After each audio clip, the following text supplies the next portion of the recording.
وَلَمَّا رَجَعَ مُوسَىٰ إِلَىٰ قَوْمِهِ غَضْبَانَ أَسِفًا، تو جب موسیٰ لوٹے اپنی قوم کے پاس غضبان آصفا، غضبان یہ فعلان کے وزن پر، رحمان کے وزن پر، نہایت غضبناک۔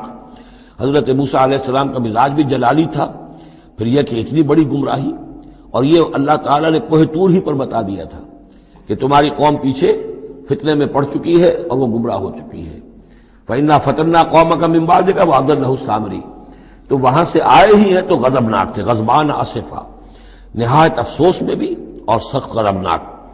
قال بئس ما خلفتمونی من بعدی، یہ خطاب حضرت ہارون سے بھی ہو سکتا ہے اور اپنی پوری قوم سے بھی ہو سکتا ہے۔ بری ہے میری نیابت جو تم نے کی ہے میرے بعد۔ عاجلتم امر ربکم، تم نے اپنے رب کے معاملے کے اندر جلدی کی، میرا انتظار کرتے، اگر اس نے کچھ بنا ہی دیا تھا، کوئی شوبدہ دکھایا تھا، میرے آنے تک انتظار کر لیتے، میں تمہیں بتاتا اس کی حقیقت کیا ہے۔ وَأَلْقَى الْأَلْوَاحَ، اور انہوں نے وہ جو تختیاں لے کر آئے تھے کوہ طور سے تورات والی، وہ تو ایک طرف ڈال دیں۔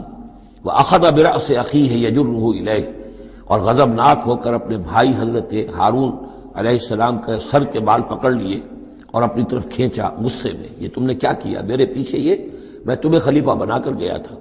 قال ابن امہ، انہوں نے کہا اے میرے ماں جائے، اے میرے ماں کے بیٹے، ان القوم استضعفونی، قوم نے مجھے دبا لیا تھا، مجھے بے بس کر دیا تھا، وَقَعَدُوا يَقْتُلُونَنِي، اور وہ تو میرے قتل پر آمادہ ہو گئے تھے، میں نے انہیں روکا، میں نے منع کیا، لیکن وہ اس درجے اس معاملے کے اندر آگے بڑھ گئے تھے، قَعَدُوا يَقْتُلُونَنِي، وہ تو مجھے قتل کرنے پر آمادہ تھے۔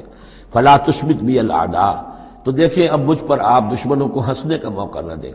ایک تو آپ کے پیچھے انہوں نے مجھے دبایا، میری توہین کی، مجھے قتل کرنے تک پر آمادہ ہو گئے، اب وہ دیکھیں گے کہ موسیٰ بھی آئے ہیں تو میرے بال آپ پکڑ کر کھینچ رہے ہیں اور میری توہین کر رہے ہیں، تو اس پر تو دشمن اور ہنسے گا۔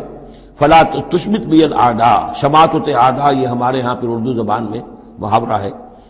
ولا تجعلنی مع القوم الظالمین، اور مجھے ان ظالموں کے ساتھ نہ کر دیجئے، میں ان کے ساتھ نہیں ہوں، نہ میں نے ان کے ساتھ اتفاق کیا ہے، میں روکتا رہا، منع کرتا رہا۔